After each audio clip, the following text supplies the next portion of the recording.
Un petit fragment d'uranium de la taille d'un raisin peut produire autant d'énergie que des tonnes de charbon. Cela semble impossible. Comment quelque chose d'aussi minuscule peut-il alimenter une ville entière pendant des mois? Que se passe-t-il à l'intérieur de ce métal pour libérer une force des millions de fois plus puissante qu'une réaction chimique conventionnelle?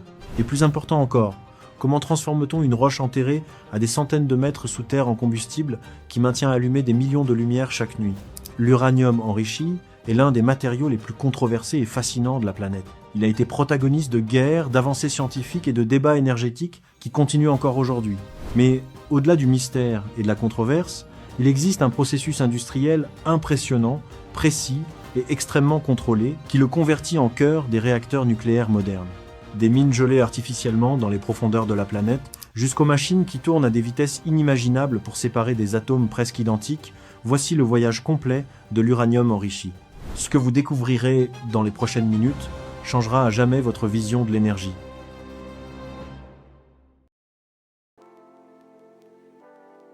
Tout a commencé par accident. En 1896, le physicien français Henri Becquerel observa que des sels d'uranium voilaient des plaques photographiques, même dans l'obscurité. Sans le savoir, il avait découvert la radioactivité.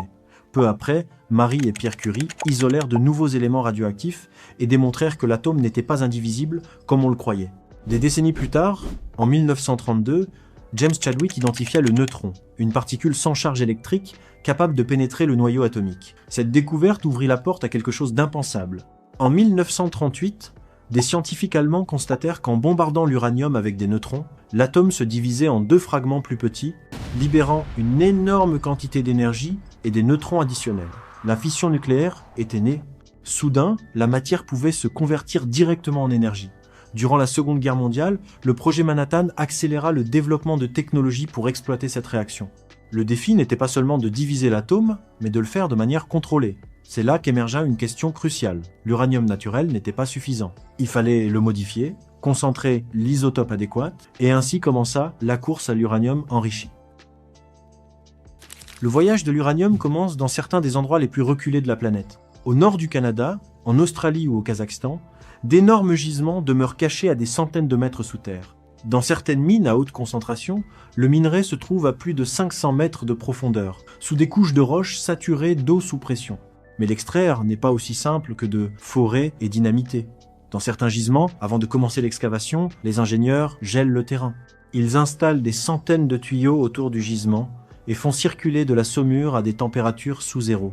En quelques semaines, le sol humide se transforme en un mur solide de glace qui stabilise la roche et bloque l'eau souterraine.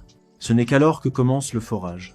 Des foreuses opérées par contrôle à distance percent la roche pour minimiser l'exposition des travailleurs à la radiation. Le minerai extrait est analysé immédiatement.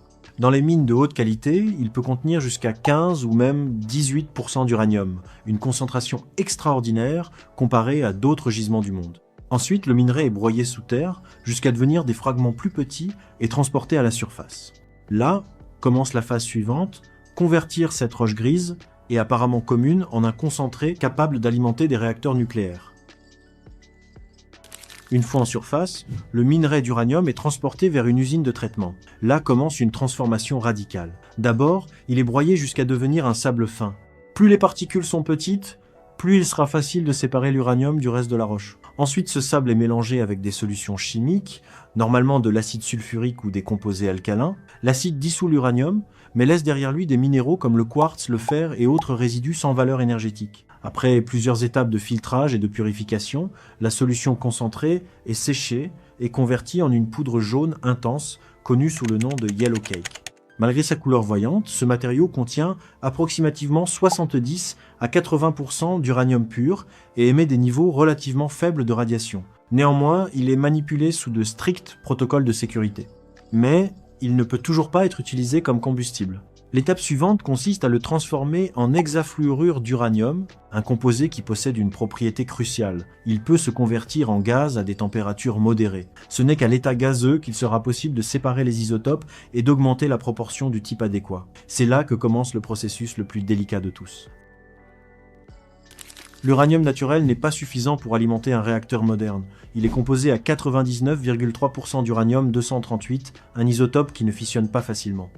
Seulement 0,7% correspond à l'uranium-235, l'isotope capable de soutenir une réaction en chaîne contrôlée. Pour qu'un réacteur fonctionne de manière stable, cette proportion doit augmenter jusqu'à environ 3 à 5%. Le défi est énorme. Les deux isotopes sont chimiquement identiques. La seule différence réelle est leur masse, et cette différence est minime. Pour les séparer, le yellow cake est d'abord transformé en hexafluorure d'uranium, un composé qui peut se convertir en gaz à environ 56 degrés Celsius. À l'état gazeux, le matériau est introduit dans des centrifugeuses à haute vitesse. Chaque centrifugeuse est un cylindre métallique qui tourne à plus de 50 000 révolutions par minute dans une chambre sous vide. À cette vitesse extrême, la force centrifuge pousse les molécules les plus lourdes vers les parois extérieures, tandis que les légèrement plus légères tendent à se concentrer plus près du centre. L'uranium-238, plus lourd, se déplace vers l'extérieur. L'uranium-235, à peine plus léger, s'accumule dans la zone centrale. La différence est si petite qu'une seule centrifugeuse parvient à peine à modifier la concentration. C'est pourquoi on en connecte des centaines ou même des milliers dans ce qu'on appelle des cascades. Chaque étape augmente légèrement le pourcentage d'uranium-235 jusqu'à atteindre le niveau nécessaire pour un usage civil. Ces installations fonctionnent sous de strictes mesures de sécurité. Un petit déséquilibre de quelques milligrammes seulement peut endommager une centrifugeuse qui tourne à des vitesses supersoniques. Des capteurs surveillent vibration, température et pression en temps réel. À la fin du processus, l'uranium enrichi contient la proportion exacte nécessaire pour produire de l'énergie de manière contrôlée. Mais il reste encore à le convertir en quelque chose de solide et fonctionnel.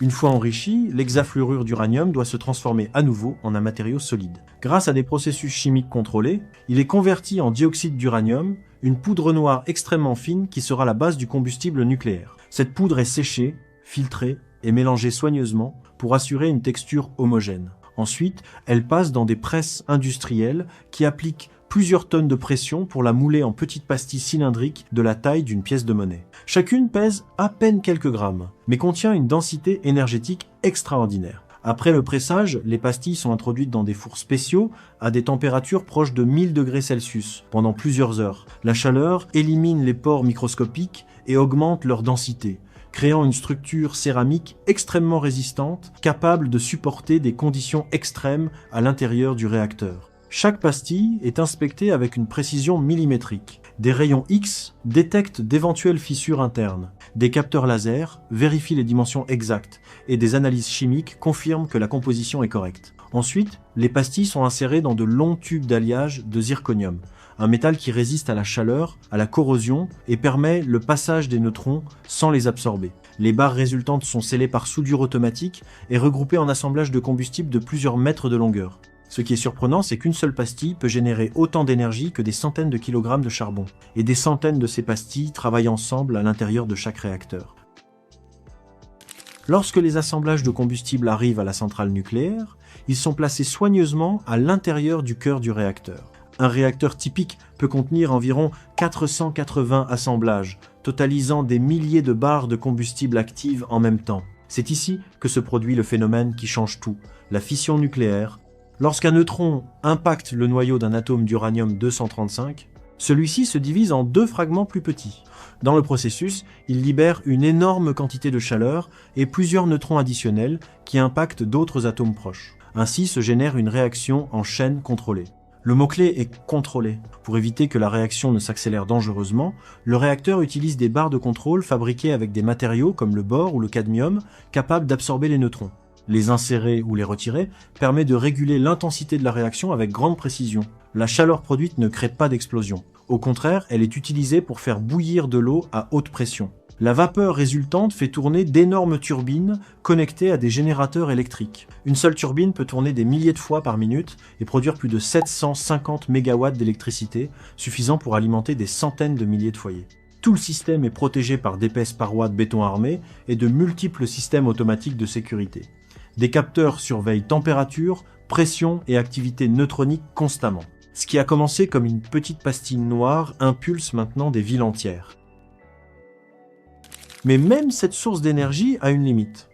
Après environ 1 an à l'intérieur du réacteur, les barres de combustible ont libéré la majeure partie de leur énergie utile. Cependant, cela ne signifie pas qu'elles soient inoffensives. Au contraire, elles continuent d'être extrêmement chaudes et hautement radioactives. Pour les manipuler de manière sûre, elles sont retirées du noyau grâce à des systèmes robotiques et transférées dans des piscines de refroidissement situées à l'intérieur de la même centrale nucléaire. Ces piscines ont environ 8 mètres de profondeur et sont remplies d'eau ultra pure. L'eau remplit une double fonction. Elle refroidit les barres et agit comme barrière contre la radiation.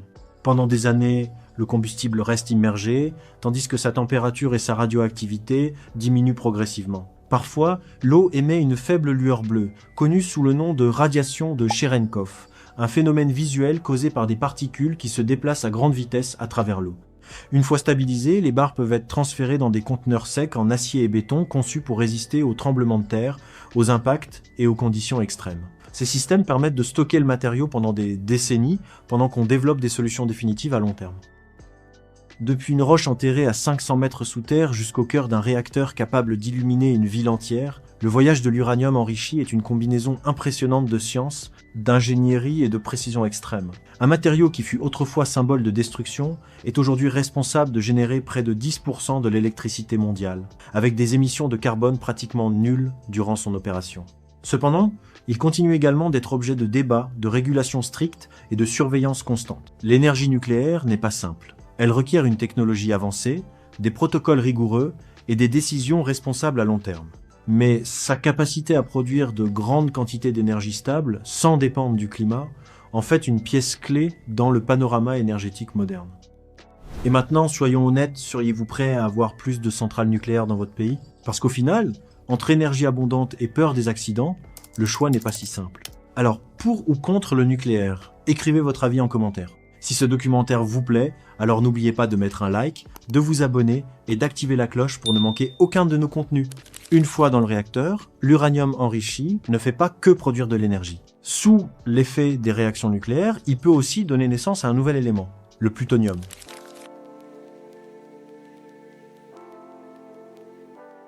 Le plutonium est le matériau le plus radioactif et destructeur jamais créé par l'être humain. Et ce n'est pas une exagération. Avec à peine quelques grammes, il peut déclencher une explosion nucléaire gigantesque et mettre en danger tout un pays.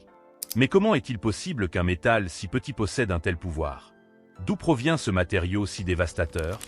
Eh bien, aujourd'hui nous voyagerons jusqu'en Caroline du Sud, aux États-Unis, terre d'accueil de l'une des installations nucléaires les plus protégées au monde.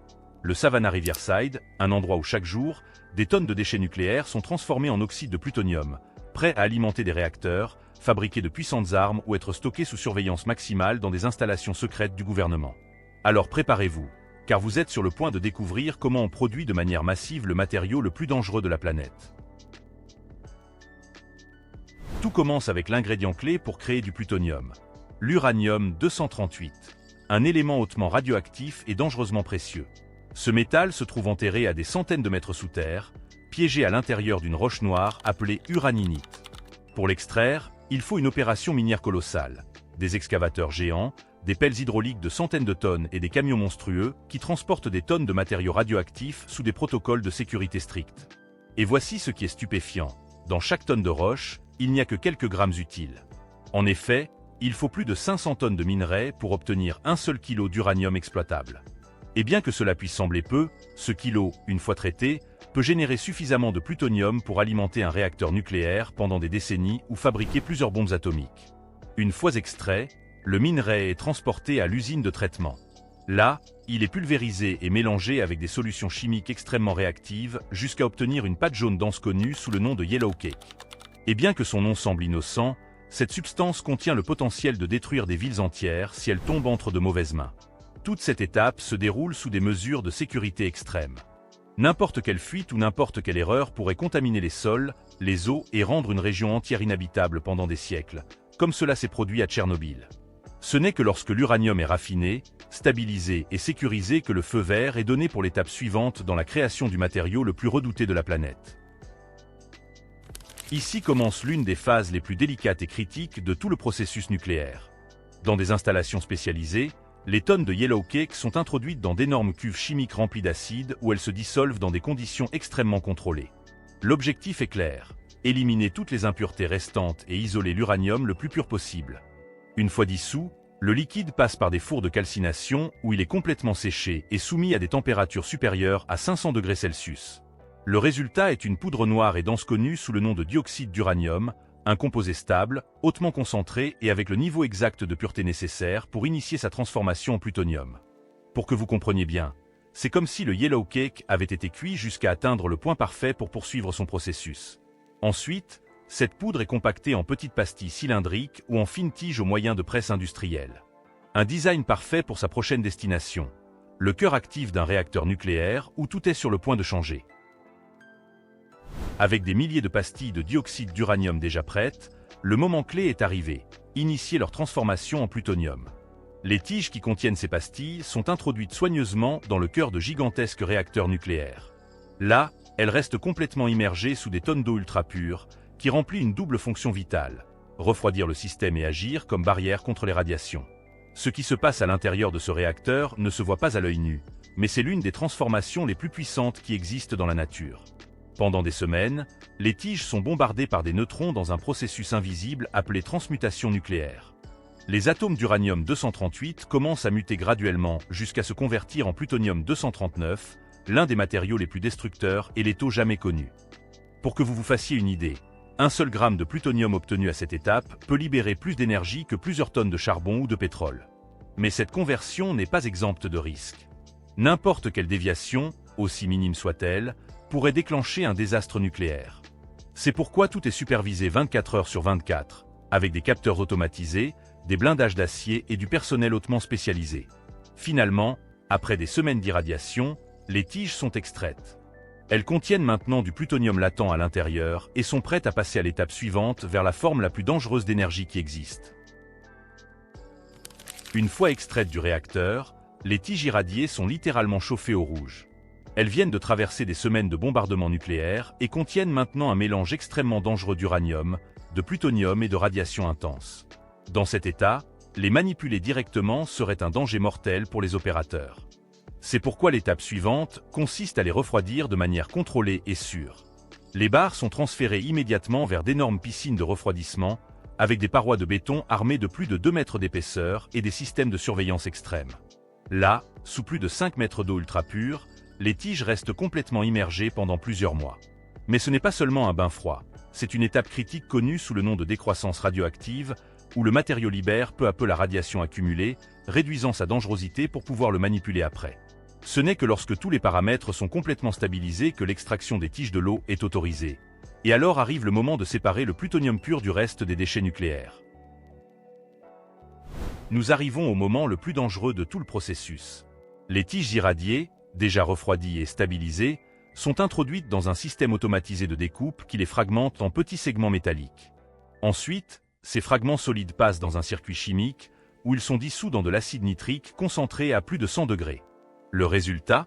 Un mélange épais et radioactif, un cocktail chaotique d'uranium, de plutonium et de déchets nucléaires instables, littéralement le liquide le plus dangereux qui existe. Et c'est précisément ici qu'entre en action l'une des techniques chimiques les plus avancées de l'ingénierie nucléaire, le processus Purex. Ce système utilise des solvants spéciaux qui séparent le plutonium atome par atome, laissant derrière le reste du matériau contaminé.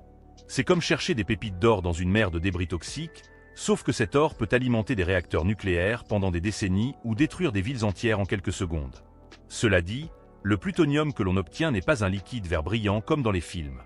En réalité, c'est un liquide dense, jaunâtre et si radioactif qu'un simple contact avec la peau humaine signifierait une mort certaine. Si tout se passe bien, le résultat est du plutonium pur dans sa forme la plus brute, prêt à se convertir enfin dans le matériau dont nous avons besoin. Nous avons maintenant du plutonium pur, mais dans son état liquide, ce matériau est si instable qu'une exposition minimale à l'air pourrait déclencher une urgence nucléaire immédiate. L'étape suivante consiste à le transformer en une forme plus sûre et plus facile à manipuler. L'oxyde de plutonium, une substance solide, compacte et légèrement plus stable, bien qu'elle reste l'un des composés les plus létaux de la planète. Tout se passe dans des laboratoires hermétiques et blindés, où commence ce que les techniciens appellent une véritable cuisson atomique. D'abord, le plutonium liquide est séché à des températures extrêmes, puis il est condensé, et finalement il se transforme en une poudre sombre, similaire à la cendre volcanique. Une fois stabilisée, cette poudre est introduite dans des presses industrielles de précision qui la compriment à nouveau jusqu'à former de petites pastilles cylindriques de la taille d'une pièce de monnaie. Ces pastilles, connues sous le nom de pellets, sont maintenant le plutonium définitif. Petites, compactes et létales, et leur destination peut marquer la différence entre l'avancement technologique ou la fin de l'humanité. Nous arrivons à l'étape la plus secrète et la plus importante de tout le processus. Décider quoi faire avec le plutonium. L'oxyde de plutonium, déjà transformé en petites pastilles cylindriques, se trouve maintenant sous surveillance extrême, protégé comme l'un des matériaux les plus dangereux et précieux de la planète. À partir de ce point, le chemin peut prendre deux destinations totalement opposées. D'un côté, les pastilles les plus stables sont scellées dans des capsules blindées et envoyées vers des réacteurs nucléaires civils, où elles seront utilisées comme combustible de haut rendement. Là, le plutonium génère de l'énergie propre, capable d'éclairer des hôpitaux, d'alimenter des villes entières ou de maintenir des industries en fonctionnement pendant des décennies. Mais l'autre chemin est beaucoup plus sombre. Les pastilles sélectionnées à des fins militaires sont transportées dans des convois ultra secrets, escortées par des forces spéciales vers des installations classifiées du gouvernement.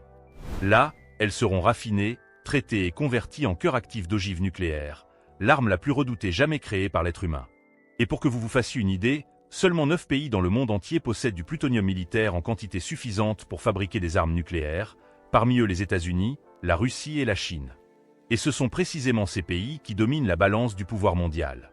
Parce que le plutonium n'est pas seulement un matériau, c'est une déclaration de pouvoir absolu, une ressource capable d'éclairer la planète ou de l'effacer de la carte en quelques secondes. Après avoir vu tout ça, une vraie question dérangeante se pose. Le plutonium est-il une prouesse scientifique indispensable ou une folie humaine que nous ne contrôlons plus? Certains diront que c'est le prix à payer pour l'énergie et la puissance.